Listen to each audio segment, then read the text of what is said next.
ये हमारी आई एग्जांपल्स। अगर हम इन एग्जांपल्स को अब देखें, अगर हम इसको देखें, ये कीटोन है, साइक्लिक कीटोन, हेक्सानोन है, साइक्लोहेक्सानोन, और ये हमारे पास ई लीड है। तो हम इसकी प्रोडक्ट क्या बनेंगी कि सिंपल यही होगा कि ये वाला जो कार्बन है इस ऑक्सीजन की जगह अटैच हो जाएगा, ठीक है, और ये जिसके साथ H2 की जगह कोई जो और भी हो सकता था वो इधर आ जाएगा।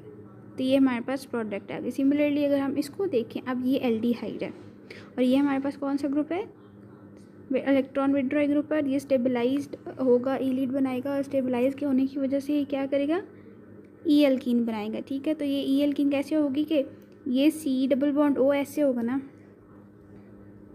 ये हो जाएगा C डबल बॉन्ड O और यहाँ पे H आ जाएगा, ठीक है। एल्डिहाइड बढ़िया। अब इस O की जगह पे ये वाला पूरा ग्रुप आ जाएगा A9 वाला, जिस पे ऊपर नेगेटिव चार्ज है, ये वाला। तो ये जब हम इसके साथ अटैच कराएंगे तो इसकी हमने ये वाला और ये वाला ऑपोजिट डायरेक्शन में, तो ये ई एल्कीन बनेंगे। क्यों? क्योंकि इसकी वजह से, आर ग्रुप की वजह से। सिमिलरली अगर ये बहुत बड़ा स्ट्रक्चर लग रहा है हमें, लेकिन अगर हम सिर्फ यहाँ पे देखने हैं कि हमारे पास कार्बोनिल कंपाउंड यहाँ पे किसी के में भी नहीं है, सिर्फ ये COH है जो कि एक एल्डिहाइड ग्रुप है, ठीक है। अगर हम इस पूरे बाकी को R ले लें तो हमारे लिए ईजी हो जाएगा। तो ये R हो जाएगा और ये C double bond O H हो जाएगा, ठीक है। तो इसको अगर हम ये ई लीड हमें ये गिवन है, ठीक है। अब इस ई लीड को हम, ठीक है, तो अगर हम अब इसको कंसिडर करें तो ये इसको पॉजिटिव कर लो, इसको नेगेटिव कर लो, दोनों सेम ही बात है।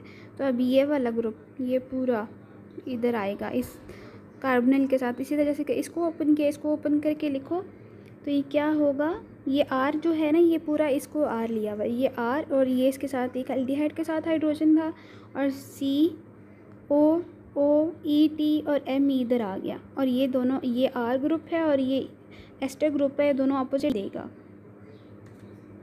ठीक है। अब इसके एप्लीकेशन में ये है कि जो हम नेचुरल प्रोडक्ट्स की जो स्ट्रक्चर्स होते हैं, जो बहुत बड़े बड़े रिंग स्ट्रक्चर्स होते हैं, उसकी प्रिपरेशन के लिए, एल्कलॉइड्स की बनाने के लिए ये विट्टिक रिएक्शन यूज़ होता है। दूसरा, अगर हम फार्मास्यूटिकल में देखें, सबसे पहले ये डिफरेंट मेडिसिन में यूज़ होता है, जैसे विटामिन A सप्लीमेंट्स हो गए, प्रोज़ैक एक हमारे पास एंटी डिप्रेसेंट के तौर पे यूज़ होता है, उसकी फॉर्मेशन के लिए यूज़ होता है। जो एंटीबायोटिक्स जैसे एथ्रोमाइसिन है उसमें यूज़ होता है। नैल्मेफीन जो एक ओपियोइड एनाल्जेसिक है उसके अंदर भी यूज़ होता है। So this was all regarding Wittig reaction, do try it, और फिर हम आगे इसी तरह डिफरेंट नए रिएक्शंस करेंगे। Thank you so much.